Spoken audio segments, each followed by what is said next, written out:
In this training, I'm going to show you something that is extremely, extremely important in today's IRS incompetence world. I don't know how else to describe it, but we just can't trust the IRS to do their job anymore. I don't have to get into all the mistakes that they make, the notices that don't get answered, all of it, all of it. Our jobs have become a lot harder. So what I recommend to everybody is to, number one, create your own personal income tax account. That's for starters. Everyone should have one. And if you have a business, you need to set up your business account. Now, this has not been available until recently, the last few months. Somebody at the IRS woke up and said, maybe we should give businesses the same access to their information that we've allowed individuals to have. So let's go into how to do this, and you're going to go into sign into your account. Very simple. Now, one thing you need to understand is that you're going to need to verify who you are. And I'm going to show you exactly how you do that. It's going to be, you're going to have to sign in with the sign in with ID Me account. Now, this in itself can be frustrating for the same reasons that dealing with the IRS is frustrating. You got to validate who you are. Now, I'm not going to get into how you're going to do that, but I can tell you that several times my aunt, a client, myself tried to validate our identities with the driver's license. So they tell you take a clear picture, upload it, and 0 for 3. 0 for 3.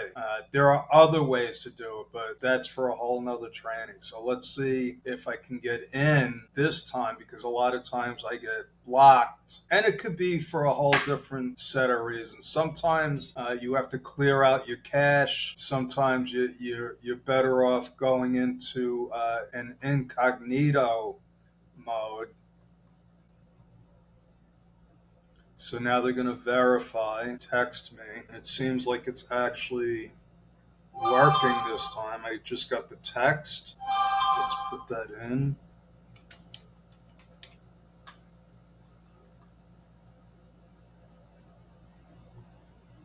Now you're also going to need your federal tax ID number and possibly a few other bits of information, but we'll get to that. Okay, so you could see I already have an account. There's already, so what was surprising to me was, when I logged into this before, two businesses that I've had, Small Business Consulting Services, Inc. I haven't used that in about 15 years, but it still shows up. Pro Bookkeepers, Inc. is still an active entity. But what I want to show you here is how to add an entity. Let's see what our options are. Designated official takes tax related at the highest level. Okay, so this is what we want. Okay, so we're going to register, and the ID number, and we're going to select an option. This is actually a C Corp. And now we're going to put in the name of the company.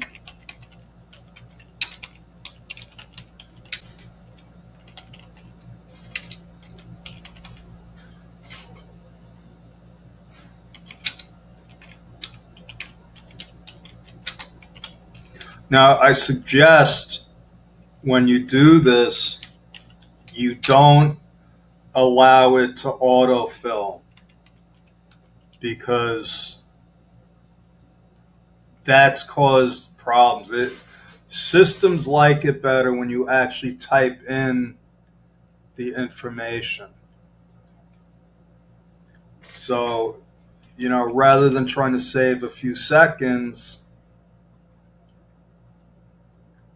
you're better off just, okay. So here, it looks like this is working under penalties of perjury. Okay, so now what's going to happen is I've successfully created the account, and there's going to be a PIN sent to me. Now, when I get the PIN, because there's a time limit on these things, when I get the PIN, I'm going to immediately go back in here and confirm it. So that's the process. It's pretty simple and straightforward.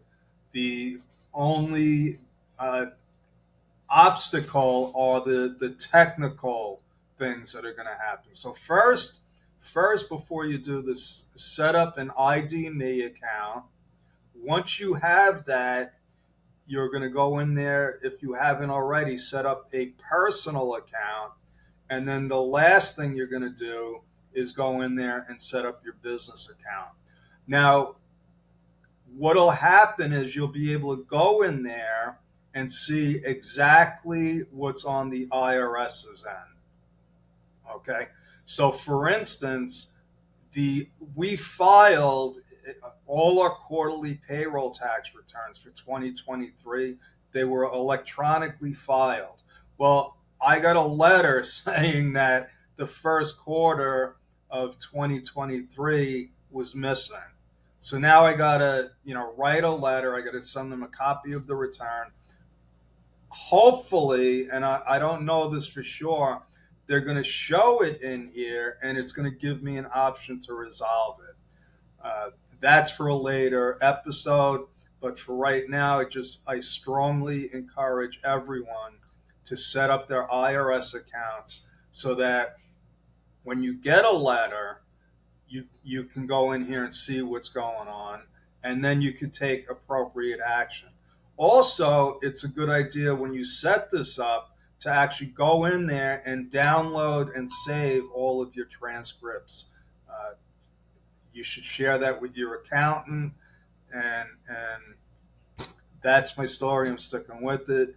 Thank you, and good luck.